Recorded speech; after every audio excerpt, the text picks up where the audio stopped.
اینجا ارومیه، دریاچه مارمیشو.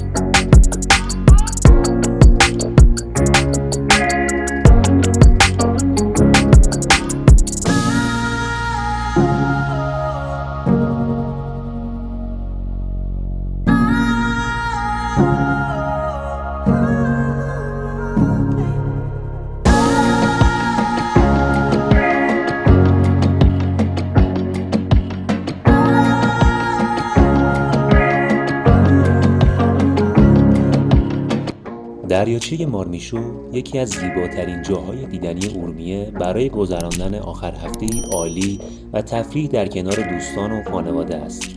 این دریاچه در منطقه کوهستانی قرار دارد و به همین دلیل بهار و تابستان بهترین زمان بازدید از آن محسوب می شود. دریاچه مارمیشو در 45 کیلومتری غرب شهر ارومیه در استان آذربایجان غربی در دره‌ای نزدیک مرز ایران و ترکیه قرار دارد. دریاچه از جنوب به قلل سیتاو، قایدوک و چال، از شمال به کوه بایدوست، از غرب به روستای مخروبه دری و از شرق به روستاهای بانی و پسیان منتهی می شود. برای دسترسی به دریاچه باید از میدان مدرس شهر ارومیه حرکت کنید و با طی حدوداً 45 کیلومتر به سمت غرب و با عبور از روستاهای زیبای پسیان، بانی و هلانی به روستای زیبای مارمیشو برسید. مسیر جاده در دره زیبایی قرار گرفته که از منظره کوهستانی خاصی برخوردار است. در روستای مارمیشو با پیدا کردن زیارتگاه پیر خراسانی و ادامه مسیری سنگلاخی و زیبا به دریاچه مارمیشو خواهید رسید.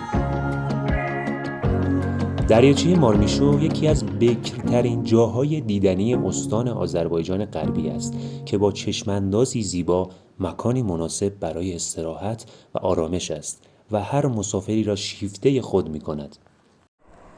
و چه تصمیه نامگذاری این منطقه برمیگرده به سالیان گذشته، زمانی که مسیحیان ساکن این منطقه بودن. اون زمان یک رهبری بود به اسم بنیامین مارشیمون و به خاطر این نام اسم اینجا رو گذاشته بودن مارشیمون و بعداً شده مارمیشو. حالا من از چند جایی شنیدم که به خاطر اینکه تو این منطقه مار زیاد پیدا میشه برای همین میگن مارمیشو. حالا نمیدونم چقدر صحت داره این قضیه. خلاصه شما احتیاط کنید که اینجا اومدین دچار مارگزیدگی نشین، مخصوصا تو فصل تابستون.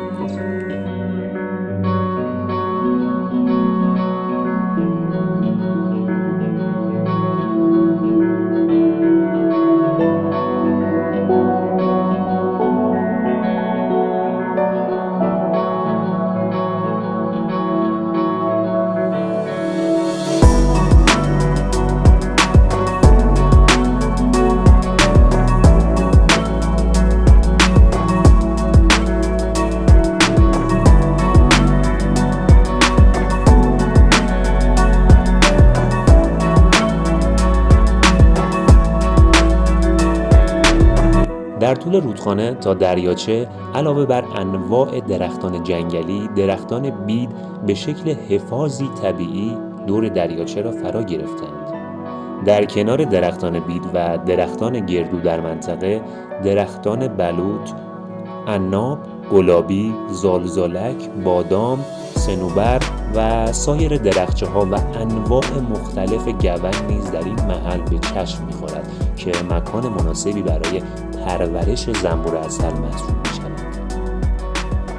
گونه‌های جانوری مارمیشو به دو دوره تقسیم می‌شوند. در حال حاضر اطراف دریاچه زیستگاه حیواناتی مانند خرس، روباه، گرگ و خرگوش است، در حالی که قبلاً بز کوهی، گراز و پلنگ نیز جزو جانوران منطقه بودند.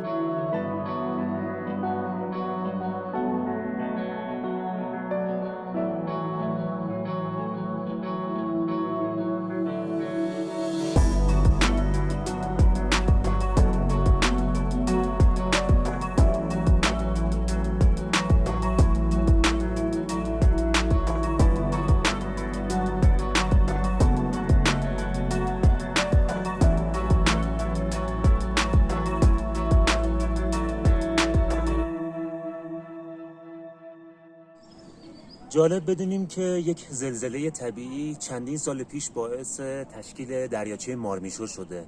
حالا در حال حاضر چیزی که دیده میشه، یعنی توی تاریخ اول تابستان 1402 بیشتر چیزی که اینجا تو این موقعیت ما میبینیم یک رود عریضه تا دریاچه. حالا دلیلش بیشتر برمیگرده به خشکسالی چند سال پیش. امیدواریم که سالهای آتی بارندگی خوبی داشته باشیم، مخصوصا برف، چون این دریاچه در واقع تو مسیر نازدوش‌های قرار میگیره و از کوههای اطراف ارومیه و سمت ترکیه سرچشمه میگیره و هر چقدر بارندگی بیشتر باشه این دریاچه هم پر آب میشه.